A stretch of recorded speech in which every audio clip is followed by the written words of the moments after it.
जय जिनेन्द्र। पतवारी माता की कहानी। दो भाई बहन हासा यदि बहन तो पतवारी माता री पूजा करे अन भाई ने खाणो परोसे है।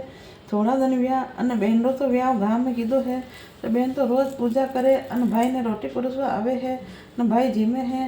यदि एक दिन भोजाई विचार कीधो कि रोज रोज ननंद भाई आवे अन रोटी परोसवा परा जावे है, मैं कदी मारा मनक ने रोटी परोसूं।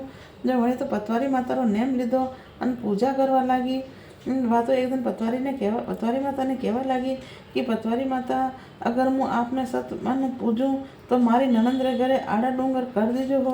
जब वह बहन करे तो आड़ा डूंगर वही गया अन वह बहन तो रोटी परोसवा ने नहीं आई सकी ही न भाई वटे ने वाट ना आवे कि बहन आई जो मैंने खाणो परोसी है। यदि घनी देर वेगी तो भाई विचार करवा लागो आज मारी बहन रे कई काम है जो वह आई नहीं है अनी वाते आज मुँह परो जाऊँ।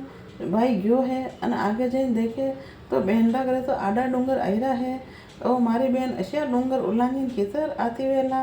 जो वणी तो गांव में मजदूर बुलाया अन डूंगर कटवा लागो हो। जो वे तो पतवारी माता का डूंगर हा जो एक काटे अन शेष गुना वही जावे है। वटीनो बहन बोली कि भाई पतवारी माता री कला है थारो ए डूंगर नहीं मटे है। यदि भाई पतवारी माता री पूजा की दी अन बोले है कि पतवारी माता या कई कला है। यदि पतवारी माता बोलिया कि तू थारी बहन ने वार लाजे त्यौहार लाजे ब्याह शादी लाजे न कई काम में तो लाजे 10 दिन राखजे पण थारी लुगाई रोटी परोसे अन तू जीमजे है। जो वटू और नेम बन्यो है कि लुगाया परोसे है अन घर वाला जीमे है। बोलो पतवारी माता की जय।